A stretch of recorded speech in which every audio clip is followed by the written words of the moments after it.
Ulan dyan na mo na humanig set up ng among share wifi, no? Amo sang gitestingan ang mga parts kung mo under batanan ang LED lights, ang iyang huluganan sa coin, ang iyang router kung mugana batanan. O, tanawa na, perting hugawa pa kayo. Wa pa mi ka limpyo kay perting bisiha jud. O, dili na magikabit ang iyang router. So, testingan pa namon ni ug kusog ba jud ug mugana ba.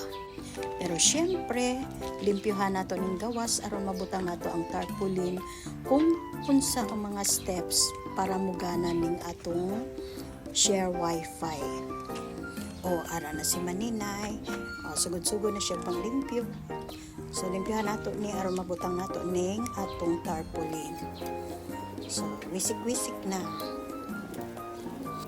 Kasayang sa akong bula, nilabong na ba unta?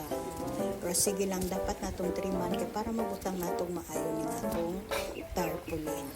So, go lang Maninay. Laban lang.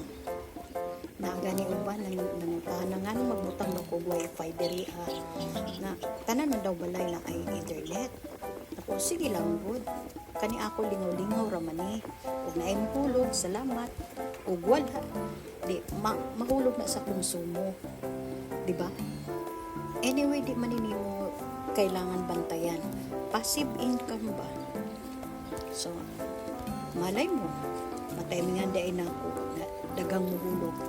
Daghang mo labay-labay ng mga bata dili. So, unta ni dili ni siya mapalya.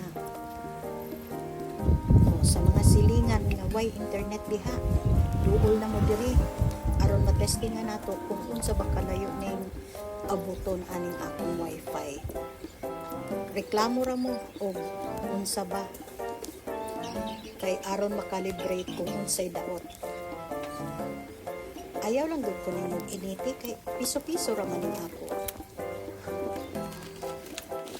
Na, ara sige. Panglimpyo na Maninay. Tilo ka jud ron limpyo tan-awon. Bubukan ka ayo si Maninay ka.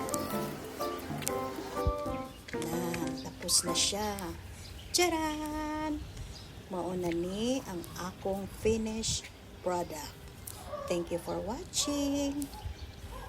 Please like, comment, and subscribe.